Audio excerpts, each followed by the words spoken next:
Police in Wolverhampton have launched a murder inquiry into the death of a pensioner who collapsed after being conned by people posing as water board officials. 90-year-old Hester Mottershed died in hospital this morning after being taken ill at her home in Wolverhampton yesterday afternoon. Officers are trying to trace 3 offenders who searched her home for valuables. Superintendent Mark Payne is from West Midlands Police. She was clearly very distressed. She's a 90-year-old lady. I can think of very few circumstances that could be any more distressing than having 3 people in your house searching while you're in there. She was extremely distressed.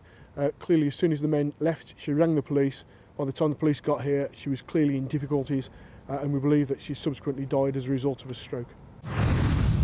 Family and friends of Claire Squires, who died during this year's London Marathon, have taken part in a fundraising event set up in her memory.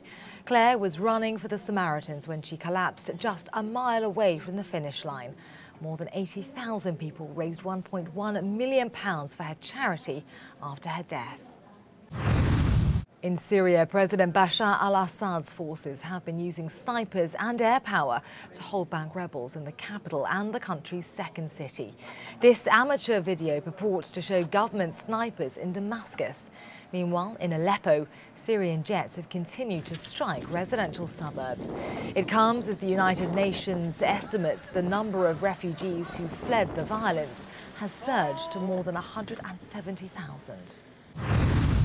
The family of Moore's murder victim Keith Bennett have vowed to continue the search for his body following the death of his mother. Winnie Johnson died yesterday after a 48-year battle to find out where her son was buried.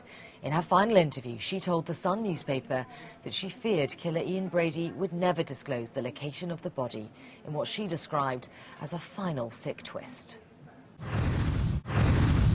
Today was the hottest day of the year so far, with most of the UK enjoying temperatures in the high 20s. At Cavendish in Suffolk, temperatures soared to 31.7 degrees Celsius. Well, that eclipsed the previous high this year of 31.4 degrees at the Olympic Park in London on July 25th. It was a tad cooler in parts of Scotland, the North Midlands and southwest England, though, with showers for the unlucky few. But the good news is the sun is forecast to be back again tomorrow.